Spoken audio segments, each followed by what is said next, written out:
स्वास्थ्य मंत्री, स्वास्थ्य सचिव व डीसी स्थिति नियंत्रण में करने का दावा कर रहे हैं, लेकिन हकीकत कुछ और बयां कर रही है। झारखंड में कोरोना कहर अब बढ़ चुका है। देखते ही देखती स्थिति नियंत्रण से बाहर होती दिख रही है। अब जरूरत है डरने की। कोरोना हो गया तो बाजार में ना ऑक्सीमीटर मिलेगा, ना ऑक्सीजन, हॉस्पिटल में ना बेड मिल रहे हैं, ना ही शमशान में जगह। राजधानी में कोरोना संक्रमित में ब्रिटेन का कोरोना स्ट्रेन मिला है।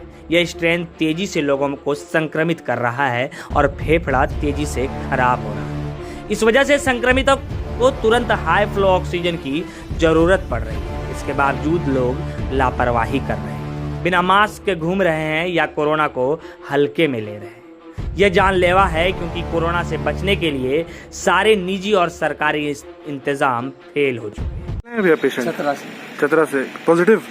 हाँ पॉजिटिव। क्या दिक्कत हो रहा है? यहाँ पे बेड वेड मिल रहा है? नहीं, बेड तो नहीं मिल रहा। बेड कर रहे हैं कि दे रहे हैं, लेकिन ऑक्सीजन सिलेंडर नहीं है। ऑक्सीजन सिलेंडर नहीं है तो प्राइवेट हॉस्पिटल गए थे? सीधे इधर ही है? अपना रिस्क पर नहीं, कहीं जगह नहीं। अपना रिस्क पर बोल रहे हैं रखने के लिए। अपना रिस्क पे? डॉक्टर से बात हुआ है? हाँ डॉक्टर से बात हुआ। डॉक्टर साहब ही आए थे नहीं। अच्छा, क्या नाम हो गया पेशेंट का? हाँ? रेणु तिवारी। आपका? रविंद्र तिवारी। और प्रॉब्लम है, लोग यहाँ पे सफोकेशन में ज़्यादा फील रहे हैं। एक तो SpO2 लेवल डिप्लीटेड है। अच्छा, कहाँ से आप लोग आए हैं भैया? हम लोग यहीं पे क्या बोलते हैं, रांची से ही। रांची से? कोविड पेशेंट है, यहाँ फैसिलिटी नहीं मिलने कर वापस जा रहे हैं। चलो टीम।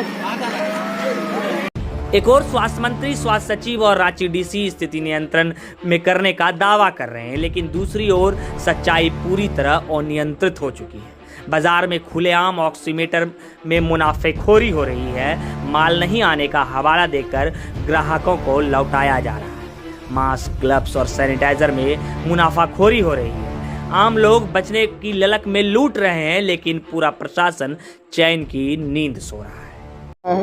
डीसी साहब भी आए हुए हैं, SDO साहब भी आए हैं और सिविल सर्जन, सारे लोग लगे हैं व्यवस्था में सुधार के लिए। मैन नहीं है, परिजन स्टेटस है और दर्जनों ऐसे लोग हैं अभी भी आपके सामने। नहीं देखिए, अब अभी तो बाल का खाल निकालने से तो अभी कुछ होगा नहीं। अभी तो आपको हमको सहयोग करके आगे बढ़ना होगा। हम अचानक किसी भी अस्पताल में जाएंगे और अचानक जाके देखेंगे कि क्या क्या वहाँ दिक्कतें हैं। अचानक जो है कोरोना का ये जो संकट है, ये अचानक गहरा गया है और इस कारण जो है अनेकों परेशानियाँ हो रही हैं। लेकिन हम आप सभी मिलकर इन सारी समस्याओं को दूर करेंगे और बिना कोई घबराहट के, ये भी एक तरह की बीमारी है, इस बीमारी को हम सभी को मिलकर इसका सामना करना है। तो मैं समझता हूँ कि मेरे आने से थोड़ा और हमारे जो डॉक्टर हैं, पैरामेडिकल स्टाफ हैं, हमारी बहनें हैं, सारे लोग जो है और ज़्यादा उत्साह से काम करेंगे। कोरोना से मौत होने पर अंतिम संस्कार करने के लिए हरमू मुक्तिधाम में संपर्क करने पर बताया जाता है कि सामान्य मौत होने पर ही सब जलाया जाएगा। कोविड से मरने वालों का दाह संस्कार घाघरा में हो रहा है। रिम्स में इसके लिए संपर्क किया तो रिसेप्शन पर बताया गया कि कोरोना से मौत होने पर प्रशासन को सूचना देनी होगी, इसके बाद ही बॉडी वहां से जाएगी। आगरा जाने पर वहां मौजूद एक कर्मचारी ने बताया कि अभी 2 दर्जन से ज्यादा शव लाइन में है।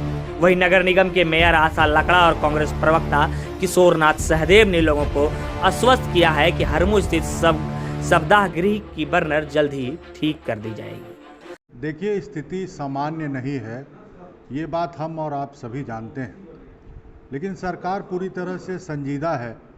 और आपने देखा होगा कि जो दवाइयों की आपूर्ति है, जो वैक्सीन की आपूर्ति है, इसको लेकर के हमारे स्वास्थ्य मंत्री ने केंद्रीय स्वास्थ्य मंत्री से वार्ता करके इसका समाधान करने का प्रयास किया है। साथ ही साथ कल जो बैकलॉग हो गया था, लगभग 5000 सैंपल यहाँ से विशेष रूप से हेलीकॉप्टर के माध्यम से उड़ीसा भेजा गया है, ताकि जो टेस्ट रिपोर्ट में आने में विलम्ब हो रही थी उसको पूरा किया जा सके। तीसरी बात जो महत्वपूर्ण है कि जो सौदाह गृह है, जो इलेक्ट्रिकल जहाँ 2 हरमू में, उसके ख़राब होने के कारण जो गतिरोध पैदा हुआ, उसको लेकर भी प्रशासन ने संजीदगी दिखाई और जितने भी 100 लंबित थे उसको रात में घघरा घाट में उनके अंतिम संस्कार किया गया। तो कहीं ना कहीं हम ये सभी जानते हैं कि स्थिति सामान्य नहीं है। परिस्थिति विकट है, लेकिन बावजूद उसके सरकार संजीदा है और प्रशासन को लगातार ये निर्देश मिल रहा है सरकार की ओर से कि इन चुनौतियों से आप निपटने की कोशिश करें। लगातार हमारी सरकार केंद्र की सरकार से भी गुहार लगा रही है कि दवाइयों की आपूर्ति हो या टीका की आपूर्ति हो जो है। कोरोना की चैन तोड़ने के लिए राजशक्ति का असर देखने को नहीं मिल रहा है। कोरोना संक्रमित मरीज की मौत का आंकड़ा लगातार बढ़ रहा है, लेकिन सरकारी तंत्र अब भी सुस्त है। मुख्यमंत्री हेमंत सोरेन के मधुपुर चुनाव दौरे से लौटने का इंतजार किया जा रहा है कि उनके आने पर ठोस निर्णय लिया जा सकता है। अब वक्त है आपको सतर्क रहने की और सचेत रहने की, क्योंकि हो सकता है लॉकडाउन अब बहुत जल्द आपके बीच हो। कहाँ से आप आए हैं? तिलैया से आए। कब आप कोरोना पॉजिटिव हुए?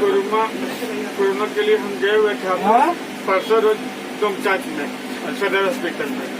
वहाँ पर जो है सो मेरा सांस जो है काम नहीं कर रहा था, पल्स मेरा बहुत कम था, तो उसके चलते जो है तो वहाँ कंट्रोल नहीं हुआ, तो यहाँ रेफर कर दिए है और यहाँ अभी देखते हैं क्या।